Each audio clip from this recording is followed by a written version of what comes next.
Yo, what's up, guys? It's your boy Franklin here, and today I ended up getting Reqs as of yesterday for the Spectrier suspect test in OU.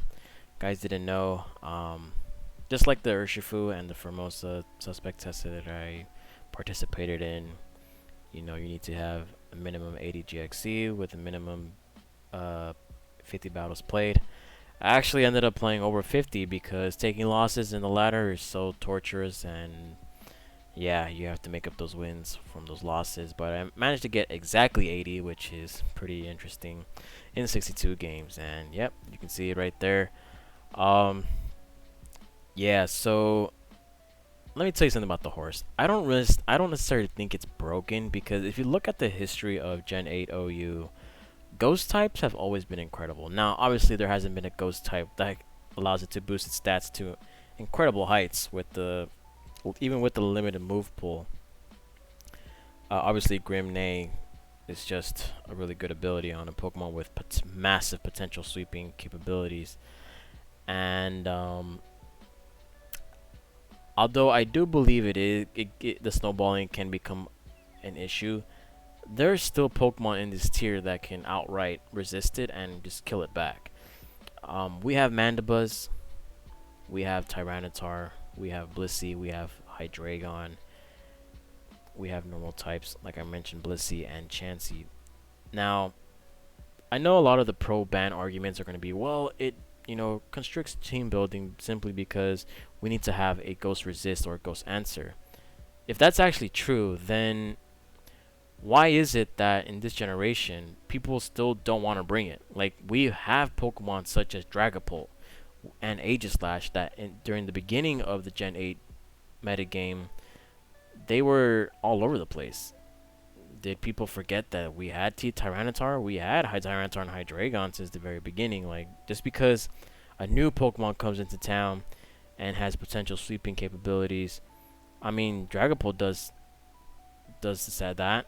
Aegislash has a potential too under the right circumstances. So why is it now all of a sudden that Spectrier ends up being suspect tested simply because it quote unquote constricts team building? But see, and then the other argument is, well, why do we have to bring these Pokemon just to check it or even counter it? Well, here's the thing. Like, Mandibuzz, I think I'm gonna use Mandibuzz as a prime example because this one fits the bill, fittingly, I guess. Mandibuzz has been around since the beginning of Generation 8. Like, yeah, it obviously has shifted in its points in the metagame to where maybe movesets have become more pivot than rather just staying in with Toxic and Knockoff and all that. But see, the issue with Mandibuzz, with the Mandibuzz argument, is that Mandibuzz has been around since the very beginning. Like, this isn't the first time where it becomes a prominent Pokemon as a check. Like, we've had Pokemon such as Urshifu, and we have Pokemon such as Cinderace, which obviously Cinderace cannot 2-hit KO Mandibuzz with any move whatsoever, unless you get lucky with the Gunk Shot, Poison chance, Pyro Ball, if it even actually is going to hit Mandibuzz. So that right there is out of the question. Now people are talking about, well, Blissey cannot really do anything to the horse. Well, guess what? The horse can't do anything to Blissey unless it has Disable. And even if you're running Disable on Spectrier, you're missing out on a move slot, because usually with Disabled horse, you have to have Substitute, you have to have Disable, and then obviously you're running either Hex or Shadow Ball, and you're running Wisp, depending on the moveset, or Nasty Plot or Calm Mind. But see, if you're trying to PP stall Blissey with the horse, you can't really do that because Blissey has Seismic Toss, it got Teleport, and particularly the Teleport, it can just teleport out in a bad situation, then go back into a Pokemon, then switch out and burn the PP of Spectrier. Pause. Wow, that came out wrong. But anyways, yeah.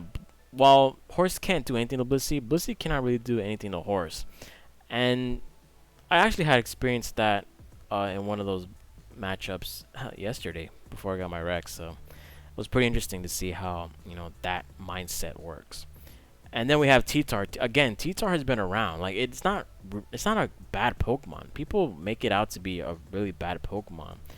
But Tyranitar has a very versatile moveset, and I don't see it going anywhere, even beyond past um, the banning of the horse. I think it's still going to be a no you, and I think it's still going to be a pretty good Pokemon, especially paired on sand balanced teams like Excadrill. I mean, that's always going to be its thing. We have Hippowdon, sure, but Excadrill is still there. Like, it's still pretty good. Like, I just don't understand that.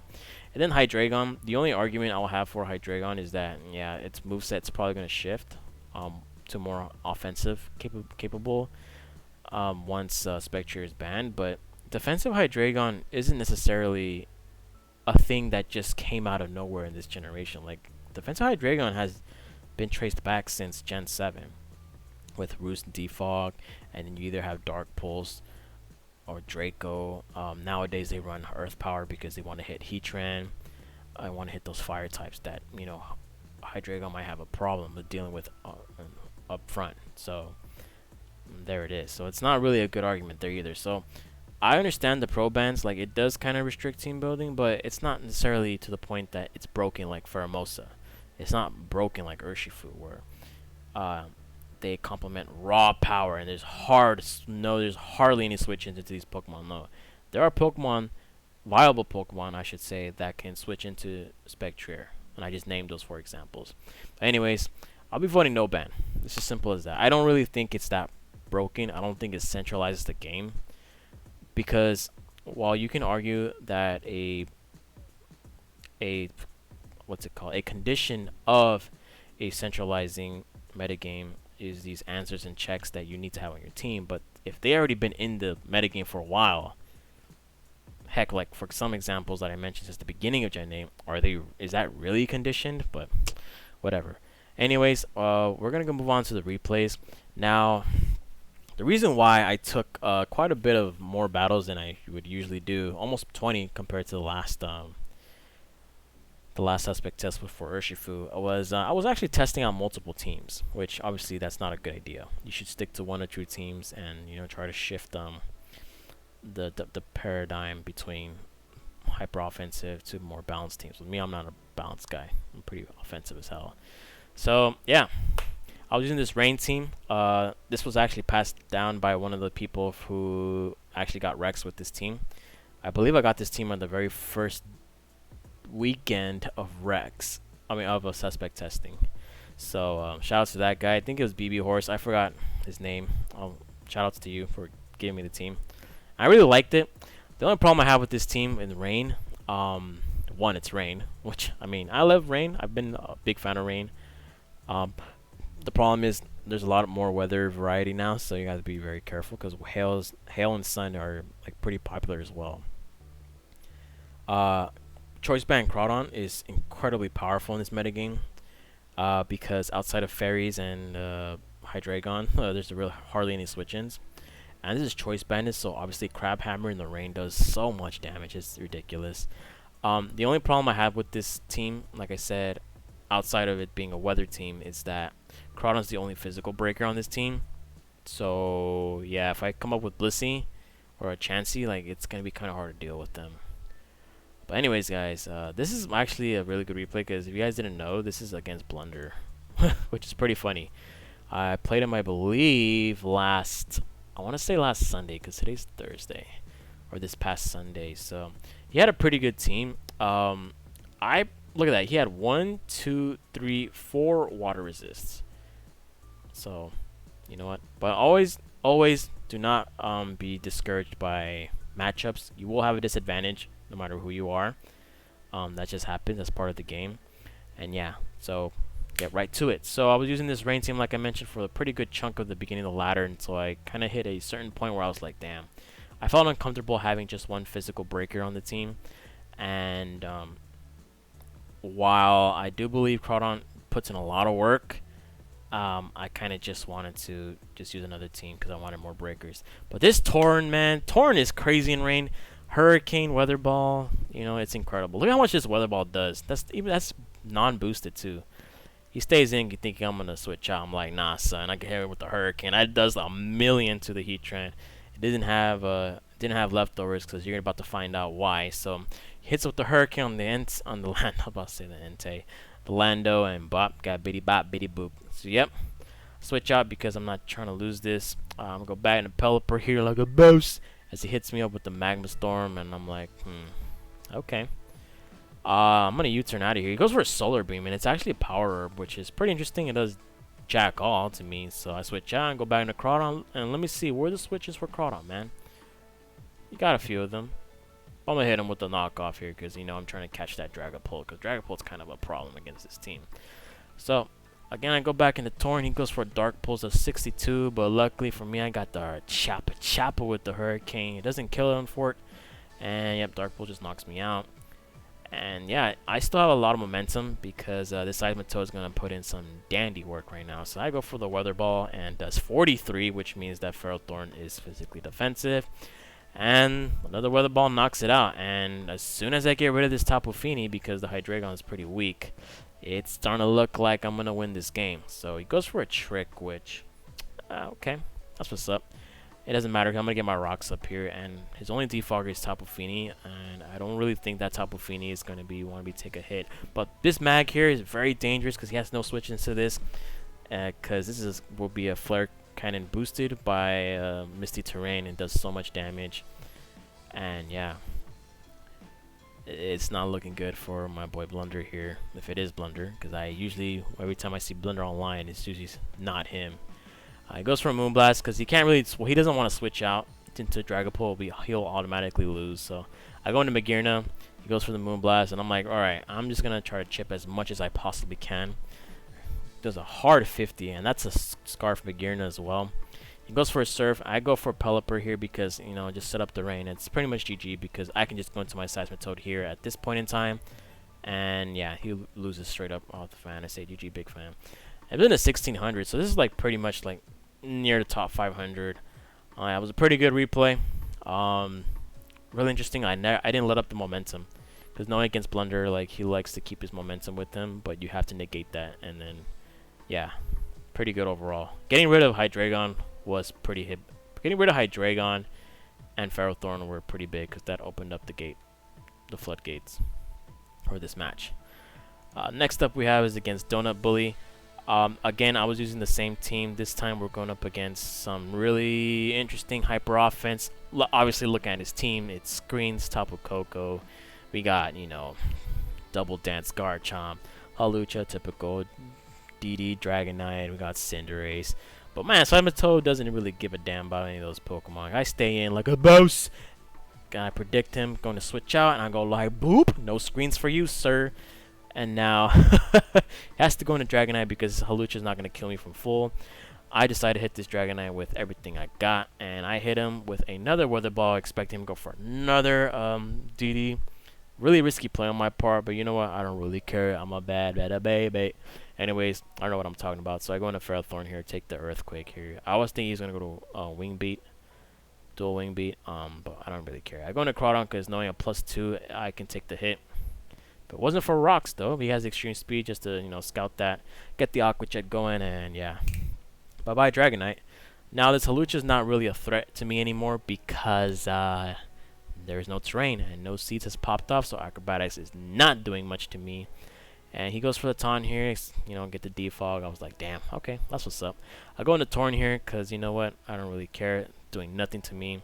And this Torn is about to just destroy the rest of his team with Hawlucha gone. We got Cinderace coming in here. He goes for a Sucker because Power Ball isn't going to do anything. If he had a Gunk Shot, he should have just done it there. But I think he realized that I was faster than him because my EV spread is not actually faster than Cinderace. Jolly. But it doesn't matter because I got this bad boy Magearna here. And I think Magearna is going to get Suspect tested next. So stay tuned. Go back into Seismitoad because I still have Rain. Yeah. I was able to knock out the Blaziken, unless it was sashed, which usually Blazikens are not sashed nowadays. As you can see, like my rating is starting to go up. We're in the 1700s now. And last but not least, the last game. Now, I did play 2 games yesterday to get Reqs. I don't know why I didn't save the other replay. I kind of got lucky on the last one. It was against Sand, but my opponent was missing all their moves, and I was hitting all my moves. So, yeah. I decided to switch up the team. Shoutouts to, I believe, Firestorm. This is his name, where he was running a hyper offensive team.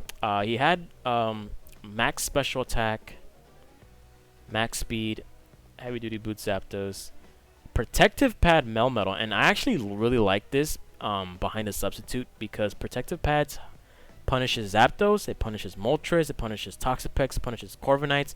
You don't have to worry about Ferrothorn either because Iron Barbs, Static, Flame Body, Rocky Helmet, Rough Skin from Garchomp, if that really matters, gets negated by protective pads. So it was pretty cool tech.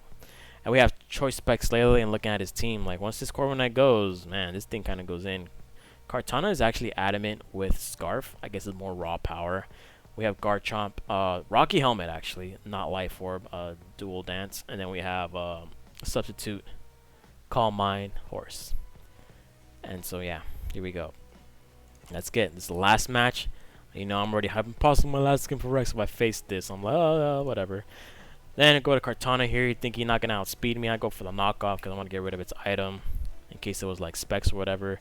Freeze Dry does not kill me, which is really good. I just go back into my Lele here like a boss and predict that. Going to Toxapex, bitch.